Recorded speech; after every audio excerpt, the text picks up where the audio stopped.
আসসালামু আলাইকুম। শাওলিন কিচেনে সবাইকে স্বাগতম। আশা করি বন্ধুরা ভালো আছেন। আজকে আমি আপনাদের সাথে শেয়ার করব মিক্সড ফ্রুট পুডিং। চলুন দেখে নেওয়া যাক এটা আমি কিভাবে তৈরি করে ফেলি।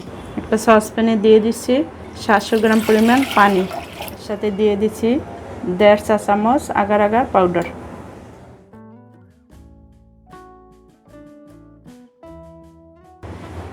আর দিয়ে দিচ্ছি হাফ কাপ পরিমাণ চিনি। একটু ভালোভাবে নেড়ে চেড়ে মিক্সড করে নিচ্ছি। চুলাটা অন করে এখন এটাকে নেড়ে চেড়ে একটা বলক তুলে নিচ্ছি। দেখুন বন্ধুরা, এটা কিন্তু বলক উঠে আসছে। এখন আমি চুলাটা বন্ধ করে দিয়ে পরবর্তী স্টেপে চলে যাচ্ছি। এখানে নিয়ে নিচ্ছি আমি কয়েক প্রকার ফ্রুটস, যে আনার,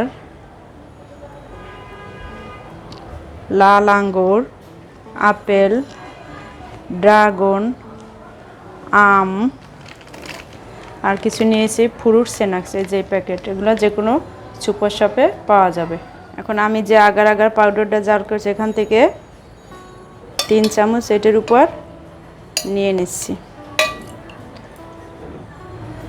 এখান থেকে এখন আমি কিছু ফ্রুটস এখানে দিয়ে দিচ্ছি।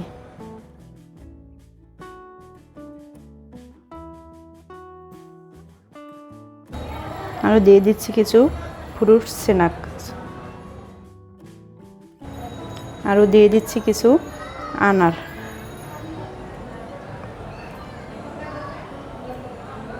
একইভাবে এখন আমি এর উপর কিছু ফল দিয়ে দেব।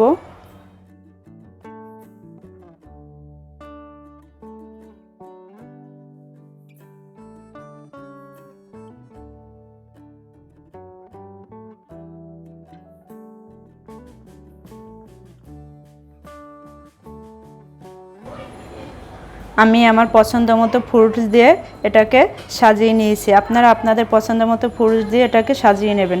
এখন আমি এটার উপরে দিয়ে দিচ্ছি আমি যে আগার আগার পাউডারটা জাল করে রেখেছি, সেটা ঘুরিয়ে ঘুরিয়ে এটার উপর দিয়ে দিচ্ছি।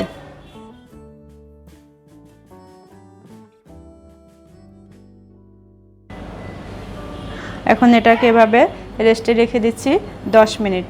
এখন আর একটা কাজ করে নিচ্ছি। এখন এটির ভিতরে আমি কয়েক পিস ড্রাগন নিয়ে মিক্সড করা আগার আগার পাউডারকে দিয়ে এটাকে আমি একটু ব্লেন্ড করে নিচ্ছি।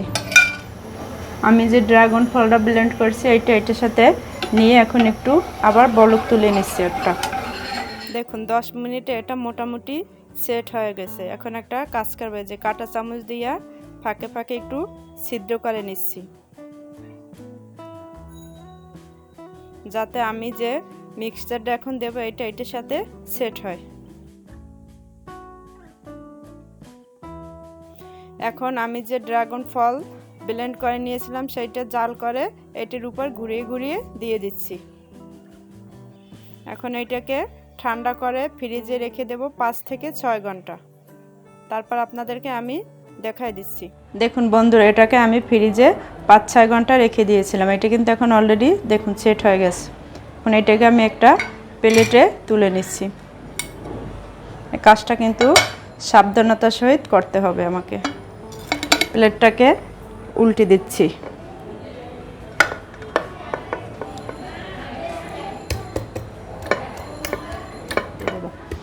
এখন বাটিটাকে উপর থেকে তুলে নিছি।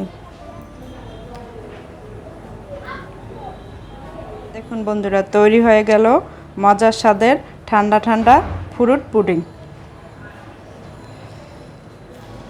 আপনারা কিন্তু এই গরমের সিজনে সহজেই এই মিক্সড ফ্রুট পুডিংটা তৈরি করে নিয়ে নিতে পারেন। এটা ঠান্ডা খেতে বেশ মজা। আপনাদের যদি আমার এই ফ্রুট পুডিং রেসিপিটি ভালো লেগে থাকে অবশ্যই লাইক, কমেন্ট, শেয়ার করবেন এবং আমার চ্যানেলকে সাবস্ক্রাইব করে বেল আইকনটি বাজিয়ে রাখবেন, যাতে নতুন ভিডিও পেতে পারেন। সবাই ভালো থাকবেন, সুস্থ থাকবেন। আল্লাহ হাফেজ।